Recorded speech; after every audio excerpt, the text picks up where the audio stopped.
Last night I showed a chart to you that we got from the Federal Reserve in St. Louis, and it should take your breath away, but I don't think most people understand what it really means. It means how much money we're printing at the Federal Reserve. How many dollars are we actually pumping into the system for this crisis? So I thought about it last night after watching it with my family for, I don't know, 3 or 4 times. Come on, Aaron. And I watched it with my family, and they said, Dad, I don't even know what that means. What does that mean? So I thought, there's another way that I could show this to you. There's another way that, at least Al Gore did it with a slideshow. Now everybody thinks that that's true. So why don't we show you some true stuff on the slideshow? And actually, because, you know, we're a 5 o'clock show, we're cheap. We had to go borrow Sean Hannity's set, so we're going into Sean's. Shh, we'll be very, very quiet.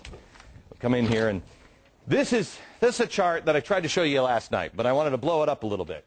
This is billions of dollars. This is how much money do we print and have in the system at any given time. Let me start at 1929. Show me here we go. 1929, here's the stock market crash, all right? Now, if you see, we were on the gold standard, so we couldn't print much more money. We had the stock market crash, but we didn't do all of the stuff that we're doing now, just printing money. Go ahead, step to the next thing. Then we go up to 1941. That's the Great Depression. Still haven't pumped a lot of money into the system because, again, on the gold standard. Then we have World War II, and we'll take this all the way to 1965. You'll see it comes up. We had 2 wars. We had World War II, and we also had the Korean War. In 1965, we were having the Vietnam War. But here's where it gets sticky, because we had all these wars, and we tried to dogpile on with the Great Society.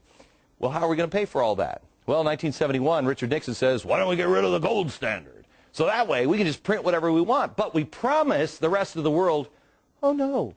We'll never print too much. Really, we're good for it. I mean, look at our record here. We don't do that. Great Society kicks in, and look what happens. Next point, please. Look how we've devalued our money. This is up until 2000 when we have the Y2K scare, where everybody's like, bury your food and grab your cash. The computers are going down.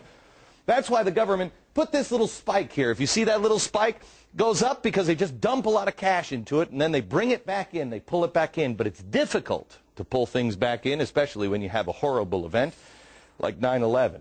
Next stop is 9/11. You'll see it's just a little spike back up just a little bit. Remember how everybody was freaked out that the world was coming to an end? Do your patriotic duty. Go spend. Go out there and get into the stock market. Well, we did.